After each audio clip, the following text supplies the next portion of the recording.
You got to listen to Bill Weld. Beyond my wildest dreams, Bill Weld was my running mate. When I was governor, we interlapped, and Bill was known as the smartest governor of all the 50 governors. Bill called me honest Gary. Well, I'm running with Brainy Bill. Honest Gary, Brainy Bill. And you know what?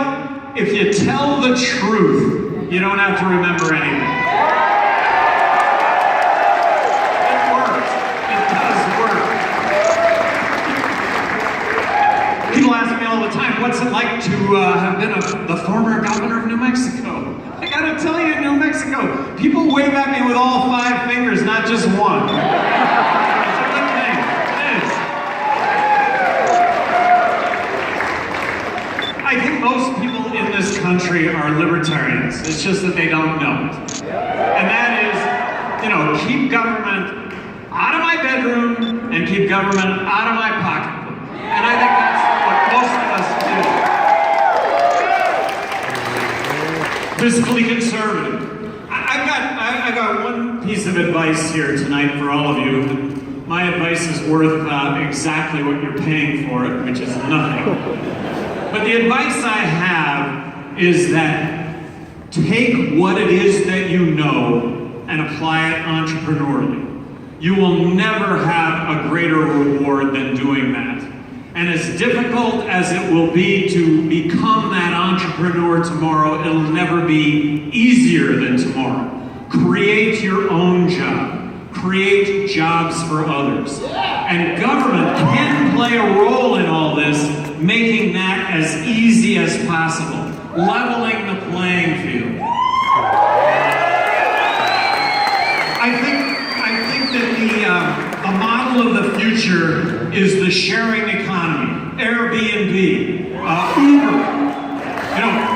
Uber everything, eliminating the middleman, allowing for you to provide your goods, your services directly to the end user. End user pays less money, you make more money. That's the model of the future. Airbnb. Here in Las Vegas, there just has to be all sorts of opportunity to rent your place out, to make some extra money. I was talking to a young woman in Baltimore who got her PhD in science. And she said, I have these horrendous student debts, but I figured out a way to pay those debts back. Airbnb. I've been renting my place out. I've been making enough money. I can see that I'm going to actually be able to pay back my student debts. But the city of Baltimore moved in and banned Airbnb. And that's Hillary. That's Hillary. Like it or not, anti-Uber, anti-Airbnb. Kate and I, my partner, best friend, fiance, we have this great place in Santa Fe. Doesn't Santa Fe ban Airbnb? Don't they recognize that if we were able to rent our place out, we'd have more money to spend in Santa Fe with Santa Fe merchants? Crony capitalism is alive and well in this world, okay? And what is crony capitalism? Crony capitalism is when government involves itself in business. When government picks winners and losers, and they do it, and government is for sale.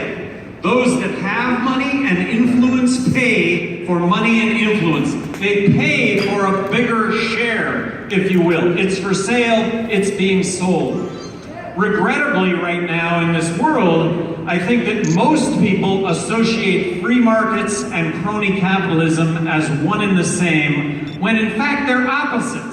Free market is what it says it is. It's devoid of that government interference. It's a level playing field. So when it comes to the Trans-Pacific Partnership, look, it's not a perfect document, but Bill Weld and myself are the only ones that support the Trans-Pacific Partnership because it makes free trade, it makes it more inevitable. It reduces barriers. It eliminates or gets rid of crony capitalism. We are we are promising to submit a balanced budget to Congress in the first 100 days. Why a balanced budget? Well, if we don't balance this budget, we're not going to be a country going forward. Our kids, our grandkids, ourselves, we're going to suffer the consequences of what is going to be runaway inflation to go along with the fact that we continue to print more money to pay for what it is that we're doing. And it's all supply and demand. The more money that's in the system chasing the same goods and services, at some point this is going to be horrible inflation. So balancing the federal budget, this is something that's really important. Neither Donald Trump nor Hillary Clinton are addressing the entitlements in any way whatsoever, and that's Medicaid and that's Medicare.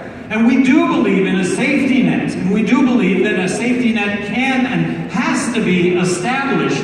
But if we allow those programs to go unchecked, there won't be any health care for anybody. And with regard to Social Security, look, it's not cutting Social Security, but there are some reforms that have to go along with Social Security, that if we don't enact those reforms, it's not going to be around for any of us.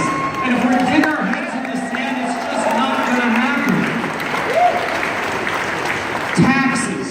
Count on Bill Weld. Look, we're not getting elected dictator, we're not getting elected king, we're getting elected president, vice president of the United States. And there are constitutional limits to being president and vice president of the United States. So in the context of those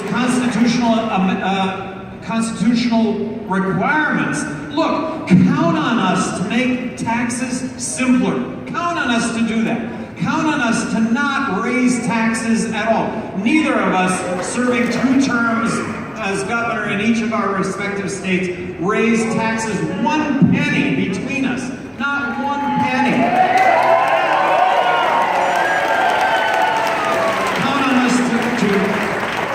Count on us to support lower taxes. Count on us to support simplifying taxes. Count on us to lower taxes, simplify taxes. But if I could wave a magic wand, I would eliminate income tax, I would eliminate corporate tax, and I would replace it with one federal consumption tax. If we had one federal consumption tax, I believe tens of millions of jobs would get created in this country for no other reason than having a zero corporate tax rate. In 2012, they did an analysis of which person running for president had the best record when it came to jobs. Well, Rick Perry was beating his chest that he had the best record. Well, it turns out that Gary Johnson had the best record. And my response then is what it is today. Government, I didn't create one single job. Government doesn't create jobs, the private sector does. And if we had zero corporate tax, which, by the way, we pay for corporate tax. We're the ones that pay for corporate tax. If we had zero corporate tax, tens of millions of jobs would happen in this country. And 80% of Washington lobbyists would get issued pink slips because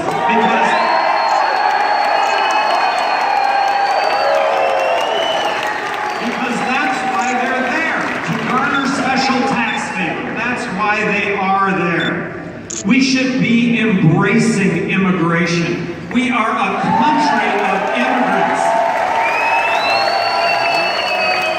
The Wharton School of Business, let's see, Wharton School of Business, that's where Trump got his degree, wasn't it? Wharton School of Business about 3 weeks ago came up with and did an analysis. What if we restricted immigration? Well, that would actually have a negative impact on our economy. What if we allowed for high-skilled immigrants to come into this country and increase that only? Well, that would have a minor positive impact on the economy. But if we allowed for immigration in a big way, it would have a really big positive impact on the economy. The notion of deporting 11 million undocumented workers is grounded in absolute misinformation. These are hardworking people who, just like you and I, if those jobs exist, we would make our way across the border to get those jobs because we couldn't get across legally. So we should make it as easy as possible for someone that wants to come into this country to get a work visa, to get a work visa. And we should not build a wall across the border. We build a wall across the border, the president of Mexico is going to stand on the outside of that wall and say, President of the United States, take that wall down, and that person, that president of Mexico is going to be on the right side of history. It will be a stain on what this country stands for.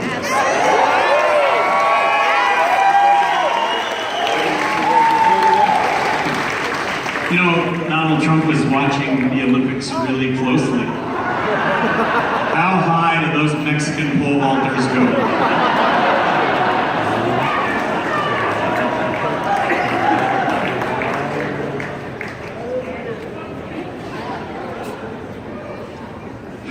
Higher than his towers.